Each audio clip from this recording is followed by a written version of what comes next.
If you want to see who a person really is, go through a divorce, or Yeah. or go through a breakup. You know, Yeah. that's when the true nature of the person comes out. The problem with so many relationships, again, especially today, because we're all trying to juggle so many things in our lives, is people, the relationship goes south and there's a breakup that's intimate and imminent. And we see this side of the other person, that we hadn't seen before.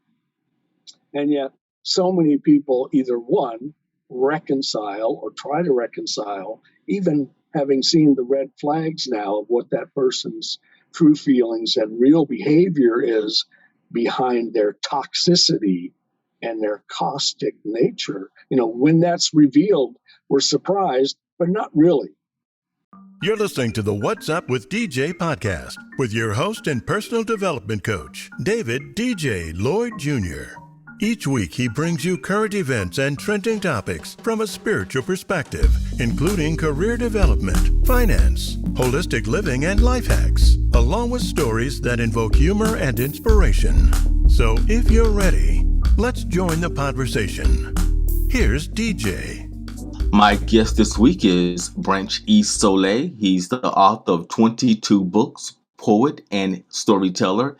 He's known worldwide for contemporary short stories and that reveal emotions and issues often experienced but not always voiced. Branch graduated from Texas State University, received his postgraduate work at University of Houston, and holds an Oxford Master's Theology degree from Trinity Bible College and Seminary. On YouTube, Branch shares informative steps to build frameworks that support career, personal, and spiritual growth. On his website, www.branchisole.com, he posts a thought for the day, short stories, and articles. Branch writes about strength of choice to change consequences. Hey, how are you doing today, sir? Good afternoon, GJ. What's up? Yes. Always to say that. Thank you. I love it. And I see that logo all the time because I'm constantly, I'm editing and doing things with it. So it's like in the back of my head. I think I wake up in the middle of the night thinking, what's up with DJ? Like, what is what with me? So so your background, you have a long, education in theology and seminary. Looking at your background in terms of, I don't know what your degree at Texas State University was, but I'm assuming that it had something to do with theology or with personal development, even probably your postgraduate degree. Actually, my Texas State degree is a Bachelor of Science. I was a teacher, public school teacher. I taught middle school and high school, and then I went into public school administration. I was an assistant principal, and my University of Houston postgraduate degree was in education administration. So those two, happened at the same time. The theology degree came a lifetime later. I was moved just to go back to school. I got onto a spiritual path about halfway through my life and decided I needed to change my life. So the spiritual path led me in a different direction than the corporate path and the entrepreneur path, that I had been on. And with the study came the degree, and then came the writing. Okay, that's great, man. So what happened in your life that made you feel as though you wanted to put spirituality at the forefront of your life? Wow. Well, I grew up in the 50s in a military family and went to college, and after college was in the corporate world, and I was quite successful, but I always felt something was missing. I was I was on that corporate treadmill and devoting all of my time, to climbing the ladder and doing the things I needed to do to get ahead. And along the way, I was embracing the ways of the world. And like many people, I found out that, some of my choices were not really in my best interests. And so I decided to leave that world. And when I did, I went into the world of entrepreneurship. I was a founder and partner in 5 different startup small businesses. And so, that requires a whole lot different kind of responsibilities than being an employee for a large corporation. So along with that and my spiritual journey, I was trying to discover what truth was and what it really meant to me in terms of how I responded to the people and the events in my life. And, when I was walking the world's path, I was responding the way I thought the world wanted me to respond. And the costs of that, that mask that I wore and the person that I present became very costly. So I decided to, leave that world behind and go in a different direction. That's how I got onto the spiritual path. And, it, like most people who get on the path and stay on the path, it made a big difference to me. And when I realized, what I was now embracing and the benefits, there was no going back. Yeah. Yeah. Once you taste a little bit of it, you just know that this is right, and I think like that I've spoken to have had an experience where they are, having a corporate, a very successful career, but it just doesn't feel right. It doesn't fill them up.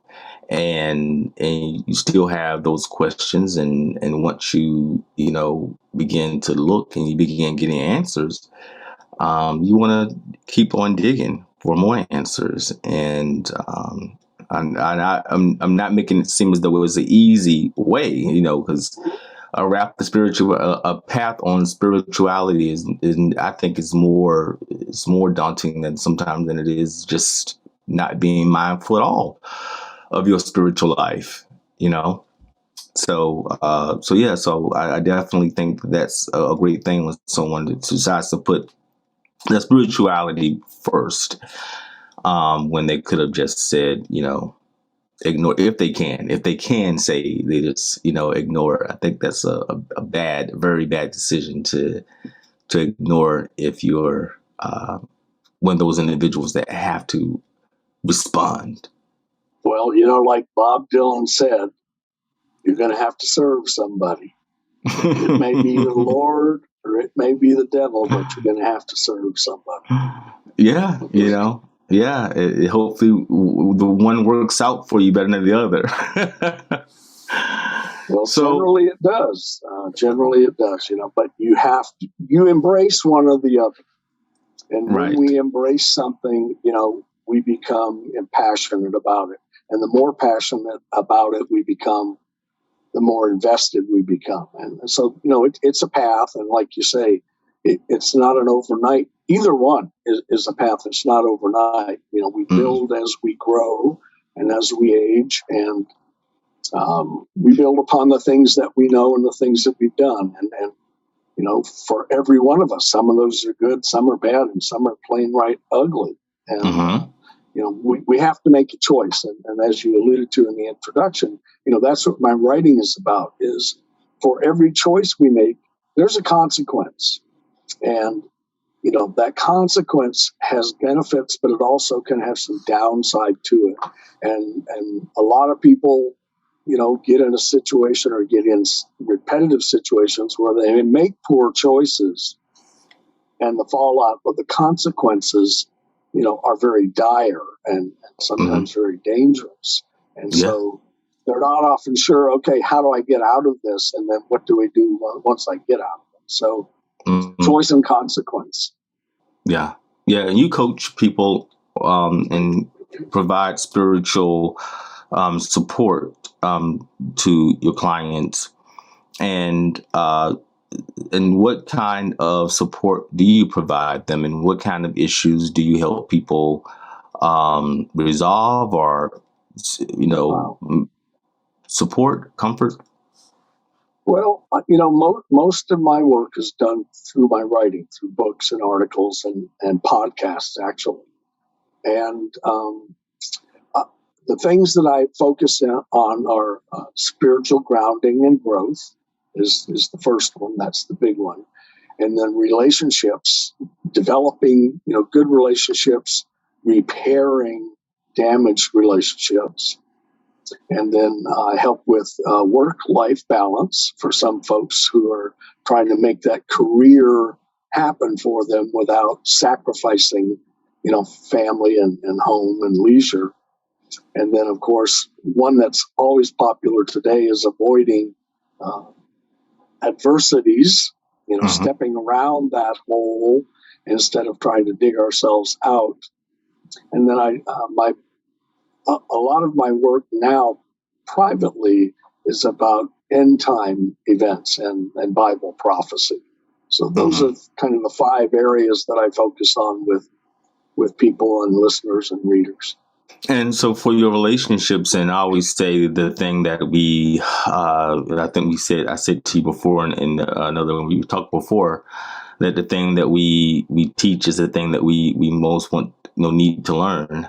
And, and one of the things that I'm interested to find out is about, your about relationships and how you help people with relationships. And in order to really help anybody with anything, you have to have go through something yourself. You have to have been through something yourself that you've got beyond in order to help someone else get through whatever they're going through. So what maybe are some of the things that you've helped others with? And, it's a double barrel question. You have others with, and also some of the things that you've been through in relationships. Well, like most people, we go into every relationship sort of with eyes wide open, but we always go in trying to put our best foot forward, just like you do in a job interview. But it's only when you've been on the job or you've been in the relationship that we actually, A, start to learn about the other person, and B, start to reveal things about ourselves. And so, as our relationships grow, and whether it's personal or an intimate relationship, or whether it's a relationship, as part of a team in a career or a work situation, the more we are with people, the more we learn about people, and the more we learn about their lives and their thoughts and ideas and what makes them tick.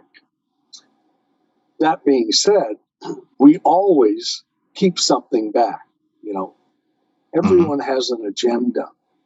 And when people come into your life, it's good to realize that no matter who they may seem to be, they have an agenda for their life too. And they want something generally from you that will help them, move forward or do what they're trying to accomplish in their life. So keeping that thought in mind allows you to keep a balance, between how much you get invested and how much you reveal. If we know one thing about living in today's world with social media and instant access, is that everything you say or do and let be recorded, can be shown to the world and come back to haunt you, to bring those skeletons out of the closet. So you have to be, you have to be open, but you also have to be guarded with people today. And that's what happens in relationships. We start to divulge information about ourselves to the people who are important to us and who we care about. And the deeper we get into the relationship, the more we allow them to know about us. But the question becomes, am I really allowing myself to be vulnerable to this person? And do I trust them enough with this information to want to grow with them? And that's sort of the core of every relationship is, It's about growth so that I can grow as an individual, but so that we can grow, as a couple or a family or a team. And so to contribute to that growth, I have to be vulnerable. And a lot of people, that's very difficult for them to sort of reveal the inner self, who they really are, not necessarily who they present themselves to us to be. Mm-hmm. And I think this is why, relationships have a tendency to be strained or crumble, because when we are willing to reveal our true self to them, it's like you said, that forces us to look at something that we struggle with or that we see as a fault. Mm-hmm. And so, for that growth to take place, we've got to be able to reveal both the good and the not so good and grow through that. And that's what relationships are about, is having someone to help grow through the things that are tough for you. In the ideal situation in a relationship, we have balance, right? 50-50 would be the ideal situation. But we never have that 50-50 balance. It can't be that even and that equitable at all times. So I often encourage people, especially in relationships, personal relationships and intimate relationships, who are struggling, is you want to get that balance as close to 50-50 as you can. So let's say 49-51 would be ideal. But what that means is when there's a decision to be made in our family or, with my spouse, and it's critical for our growth as a couple, then we both need to be involved. We both need to have an opportunity to put our 2 cents in. And we've come to a place where, I know what her strengths are and she knows what my strengths are. But we also know each other's weaknesses. So when we face a situation where we've got to make a choice for the family, we discuss it and we talk about all the good we see, all the bad we see, and all the ugly we see in it. And whichever one of us has most strength takes the lead, and the other one becomes the support and the cheerleader. And sometimes that's me, and most of the time it's her. But she's just a very strong person. So in the beginning of any relationship, it's hard for the man, particularly, to sometimes take that backseat role. But once you realize that your partner has our best interest at heart, not just her best interest or his best interest, but our best interest, it becomes easier to encourage them to take the lead, and do the heavy lifting and the hard legwork that needs to be done to get us down that path so that we can make the best choice possible. Mm-hmm, mm-hmm. So what I gather from what you said is that, being open and honest about who you are, not only in the beginning of the relationship, but as the relationship continues to grow. If you want to see who a person really is, go through a divorce. Or go through a breakup, Yeah. That's when the true nature of the person comes out. The problem with so many relationships, again, especially today, because we're all trying to juggle so many things in our lives, is people, the relationship goes south and there's a breakup that's intimate and imminent. And we see this side of the other person, that we hadn't seen before. And yet so many people either, one, reconcile or try to reconcile, even having seen the red flags now of what that person's true feelings and real behavior is behind their toxicity and their caustic nature. When that's revealed, we're surprised, but not really, because we often see it coming, as the relationship evolves or devolves. And so for people who go through a bad breakup and then go back with that person, it can only get worse, because people generally don't want to change. in order to change, it's like you said before, I have to look at myself, and I have to look at, what I've done to contribute to this situation, be it good or not so good. And if I'm willing to look at, what I've contributed to it, then there's a chance for me to grow and become a better person and become a better person in the relationship. And Yeah, those I are mean tough that's choices to make. those are a lot of issues because one thing you mentioned was when you are you come into a relationship and you have problems of your own. And I feel as though people do into relationships to work out their own internal stuff. And that's one thing that a relationship, I think, does provide. It's a chance for you to see, the person that you're with is always with you. They're if you're in a marriage that's really about love and compassion and support, you're always there with that particular person. You sleep with them, you have children with them, you have bills with them, you share a home with them. So they see all your stuff. They see all the issues that you have, all your personality conflicts, all of your hypocrisy, all these things. That they have a front row seat to all these things. And if someone sees where you are not consistent, then they're going to tell you. They're going to tell you, and it's up to you to believe them. Now, if I'm married to someone and we're sharing our lives, then the person that I would want to opinion that I think I would need to trust the most would be that person who has a front row seat to my life. But unfortunately, that doesn't happen. People do not get in a relationship with someone, married to someone who advice they can take or they trust, which is so odd to me. Well, we all come out of childhood, damaged to some degree.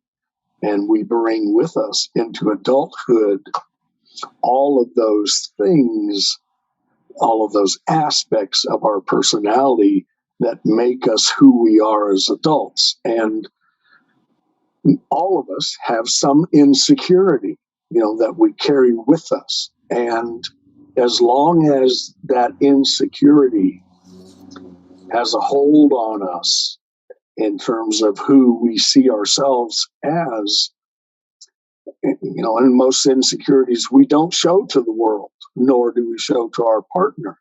That takes time.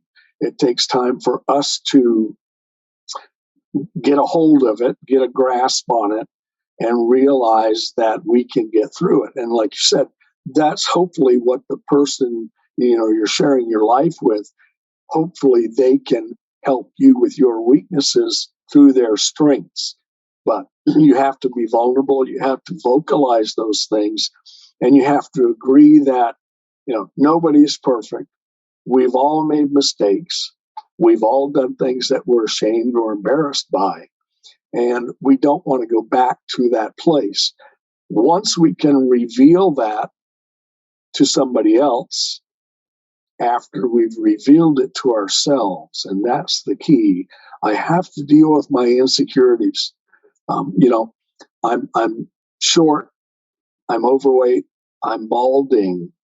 And if those things keep control of me, then I'm always grappling with that. If I can come to grips with those things and realize that's part of who I am, but there are other parts of who I am that are good and benevolent and loving and caring, and focus on being that person and get over, the thing that bugs me about myself. If I can come to grips with that insecurity, then I can continue to grow. The person I'm with already knows those things about me. I mean, they wake up with you in the morning and see you at your kind of your worst, actually. Mm-hmm. So they already know that. So it's my stuff I have to come to grips with, and if I can do that, then I can grow. I can become stronger as an individual and as a person, in a relationship, and a better employee. And my people, my family, my workers, the people I spend my time with in my life can also see that part of me. And that's the part we enjoy about other people.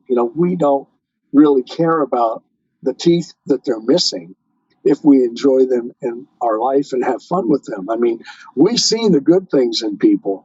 It's only when we're disgusted with them that we go looking for the bad things, the bad traits. Did you just say that the teeth are missing?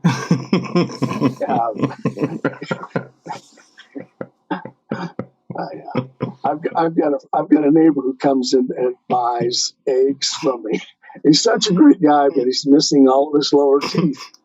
When I talk to him, I'm focused on those missing teeth and thinking, dude, why don't you get some false teeth or something? But he's such a great guy, so it's just a visual thing. My folks is here, but I'm really enjoying his company. So, it doesn't bother him, so it certainly shouldn't bother me. Yeah. Life is about relationships, and we all want good, positive, loving, caring relationships. That's our nature as human beings. When we focus on the negative stuff, that's our stuff. We're trying to get over our own insecurities and faults and things that bug us about ourselves, just like you said a minute ago. Have, especially something in a committed relationship, is a spiritual testimony in itself. And if you go in with that understanding, then I think you get much better results than going in with some Hollywood idea of what a relationship supposed to be. Sure. Spirituality is the core of who we are. We don't always realize it or want to admit it, but God is spirit, and if God is the creator of the universe, then we too are part of his creation. So we are spirit. And when we innately are born with a spirit, we're a combination of mind, body, soul, and spirit.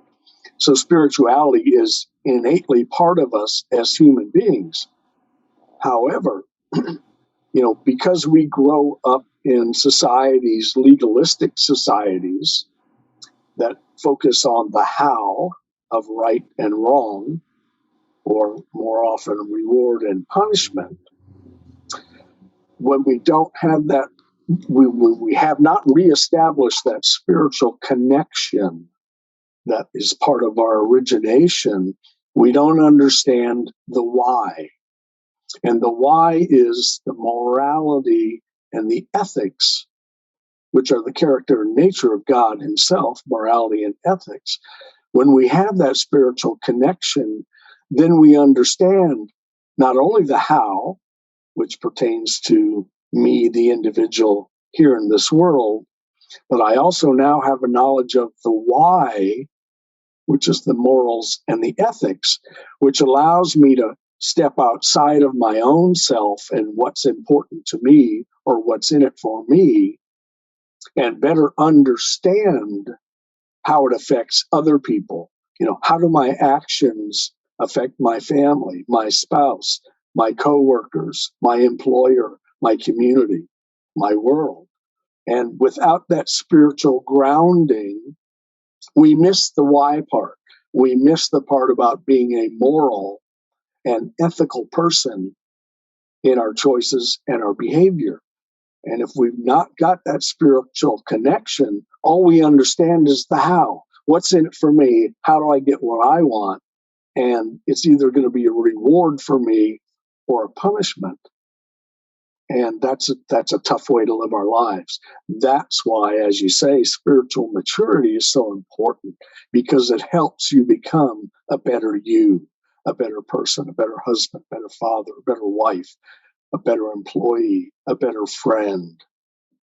Yeah, definitely. Everything you said was definitely on point. I mean, that's the key to it. It's that's if everyone went in to their relationships with that perspective, we wouldn't have such a high divorce rate, and a lot of people wouldn't be married to people that they really shouldn't be married to in the first place if they went in there with that perspective. But life is a lesson in itself. Something like life is a lesson in terms of you meeting someone, and it may not work out, but still there's a lesson in that. So one last question. I want to talk a little bit about the bucket list, and the item that many people ignore. and I want to get everyone has a bucket list. Everyone has the things they want to achieve, they want to do before they leave this earth. There's even a movie about it with Morgan Freeman about the bucket list. And I even have mine. Like, I want to go to this country, and I want to have this kind of car before it's all said and done. But you say there's one item that many people ignore. And what is that item? What is that thing that people do not seem to include on their bucket list? Well, our bucket list is, like you say, it's about our wishes, our wants, our desires, right? The things in this life that we want to experience before our last breath. But what about after that last breath? What comes next for you? And I think that's the item that many ignore or haven't thought about or don't have on their bucket list. So my suggestion is add that to your bucket list. What about after that last breath? What does that look like? Where am I going to be? And, some people think heaven, some people think hell, some people just think it's over and oblivion. But the question becomes, if I want it to be, or if I believe that it's going to be heaven, then how am I going to ensure that that last bucket list item is as achievable as all of the ones that I achieved before I took that last breath? And so, there's a process to making sure that happens. And this is why the love of God is so great and so benevolent, is he makes it very simple. We don't have to do a lot. We only have to do one thing. We have to invite Jesus Christ into our life. And when we do that, his love is so great that we don't have to do anything else. When we give him that invitation and ask him to come into our lives, he does so. And he does so by sending us his Holy Spirit to live and be within our soul, to abide with our spirit. And once we have his spirit, from that moment on, every time we have a choice or a decision to make, we have the right and the privilege to ask him for guidance, for instruction, for help. And so when we've got that choice to make, we say, well, what would Jesus do in this same situation? And when we ask that question, his spirit living within us will give us the answer. It will show us the consequences of the choice that we're about to make. And we can choose to do what we want to do. That's what I call choosing the world's way. Or we can choose what Jesus would do. That is what God would have us do. And he always has our best interests at heart. We can make that choice. And in either case, whatever we choose, he will still love us and be ready again to respond the next time we ask. But if we choose to respond the way Christ would respond in that same situation, then we have reaffirmed to ourselves that he is the way and the truth and the life. And I'll leave your listeners with this. The one thing you need to do before you take your last breath is you need to read, understand, and believe what Romans 10, that's the book of Romans, chapter 10, verses 9, 10, 13, and 17 say. And if you will read that and understand it, no matter how you live your life from this moment on, your sins will be covered your spirit will be saved, and you will have achieved that last breath bucket list item. But yes, you need to add Romans to. I'm going to read that definitely. You said Romans. Romans, what chapter? Romans 10, chapter 10, verses 9, 10, 13, and 17. Okay. All right. Okay. I'm writing that down, people. I'm writing that down. Well, I'm so glad that you enjoy me. Now, how do people get a hold of you? I know you said www.brancheisole.com. Even said that in the intro. And so we can reach you on to get the quote of the day, or I believe it's, I'm probably saying it wrong. It's thought of today. You can get that. And also your books, short stories, and also articles. But how can other people, how can the listeners reach out to you outside of going to www.brancheisole.com, which I will also have down in the show description? Well, that's the easiest way. Just Google my name, Branch, like a tree, I-S, like Sam, O-L-E. And that brings up my website, my YouTube channel, my books, my writings, my podcast, guest places, everything, all the links are right there. So just Branch Isole. I'm the only one, so you don't have to go through a lot of pages. It'll be the first thing you pull up. And that's got all the links for people who are interested in, knowing more, reaching out, sending questions, comments. Just there's a link in the website for all of that. And once you go to, because when I went to Branch Isole, I did get forwarded to, I believe it's Man'u Publishing. Man'u Publishing. That's our publishing company. Okay. That's our homepage. Okay. I don't want them to be confused. They both go to the same place. Well, thank you so much for joining me. I really appreciate you being here and discussing relationships. Sometimes we don't have a chance to discuss relationships about it from a spiritual perspective. And, I'm usually discussing relationship with people and they're like, oh, no, because they don't want to look at that. They don't want to look at the spiritual aspects of relationships. And like, that's important as well, to that you do have to look at it from that perspective. I think your relationships will last longer if both individuals come to the relationship with that perspective. But that's me and Branch, how we feel about it. Yeah. Well, when you have that spiritual connection, it's a true connection. It goes deeper than what kind of car I have, what kind of house I have, what I do for a living. It takes you to another level of intimacy, with whoever you're involved with in your life, male, female, whatever. We all have that spirit within us. It's part of who we are. So we need to celebrate it, recognize it, and allow it to be part of who we are in our daily lives. Yes, I definitely agree. Well, thank you. I hope we have a chance to talk in the future, and I wish you well. What's up, DJ? What's up, brother?